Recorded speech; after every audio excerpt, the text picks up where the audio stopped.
गुरु और शिष्य जंगल से होते हुए अपने गांव जा रहे थे।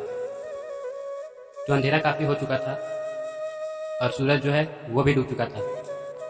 तो शिष्य ने अपने गुरु से कहा कि गुरु जी, काफ़ी रात हो चुकी है और सूरज भी पूरी तरह से डूब चुका है, तो बेहतर यही होगा कि हम आज की रात यहीं आसपास के किसी गांव में गुजारें।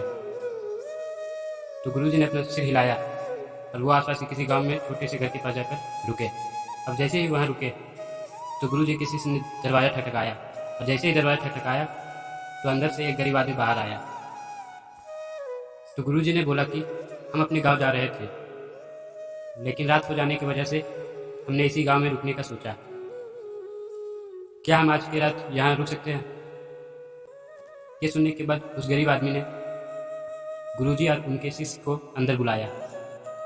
अब जैसे ही गुरुजी अंदर गए तो उन्होंने देखा कि बहुत ज़्यादा गरीबी थी उस आदमी के घर में। तो गुरुजी ने उससे पूछा कि तू काम क्या करता है? तो उसने बोला, मेरे पास बहुत सारी ज़मीन है। तो गुरुजी ने बोला, अगर तेरे पास इतनी सारी ज़मीन है तो तू इस तरह क्यों रह रहा है? तो उस गरीब आदमी ने बोला कि मेरे पास जो ज़मीन है वो किसी काम की नहीं है। गांव वाले कहते हैं कि वह बंजर ज़मीन है, वहाँ फसल नहीं उगाई जा सकती और वहाँ फसल उगाना बहुत बड़ी बेवकूफ़ी है। तो गुरुजी ने बोला कि तो तेरा गुजारा किस पर चलता है? तो उसने बोला कि मेरे पास एक भैंस है जिस पर मेरा पूरा घर चलता है। ये सुनने के बाद गुरुजी सो जाते हैं और रात को जब सब कुछ सो जाता है तब गुरुजी अपने शिष्य को उठाते हैं और उस गरीब आदमी की भैंस को लेकर अपने गांव चले जाते हैं। तो शिष्य अपने गुरु से पूछता है कि गुरुजी, आप कहीं गलत तो नहीं कर रहे? उस गरीब आदमी की रोजी रोटी इसी भैंस की वजह से चलती है। तो गुरुजी ने अपने शिष्य को देखा और मुस्कुराते हुए आगे बढ़ जाते हैं। उस बात को तकरीबन 10 साल गुजर जाते हैं और जो गुरुजी का शिष्य था वह बहुत बड़ा गुरु बन चुका था। तो उस गरीब आदमी की याद आती है कि मेरे गुरुजी ने उस आदमी के साथ अच्छा नहीं किया था, मुझे एक बार चलकर उस गरीब आदमी को देखना चाहिए कि अब उसकी स्थिति कैसी है।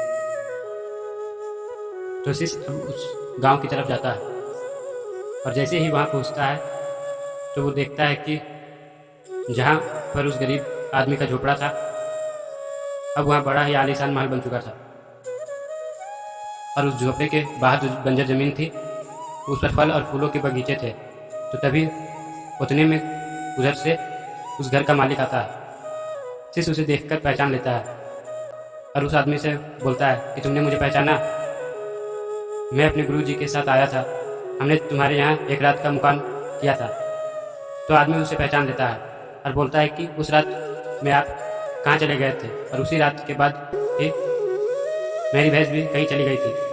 मेरे पास कोई रास्ता नहीं था तो मैंने अपनी ज़मीन पर मेहनत की और काफ़ी मेहनत के बाद उस पर फसल निकल आई और आज मैं इस गांव का सबसे बड़ा और सबसे अमीर आदमी बन चुका हूँ। ये सुनने के बाद शिष्य की आंखों में अपने गुरुजी के लिए आंसू आ गए और उसे ये बात अब समझ में आई और वो रोने लगा।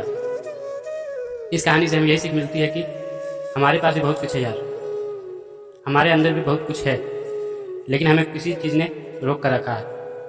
वे आपकी फैमिली भी हो सकती है, आपकी जॉब भी हो सकती है, कुछ और भी हो सकता है। देखिए, आपके पास भी तो उस भैंस की जैसी कोई दूसरी चीज़ नहीं है जिसने आपको आगे बढ़ने से रोक कर रखा है।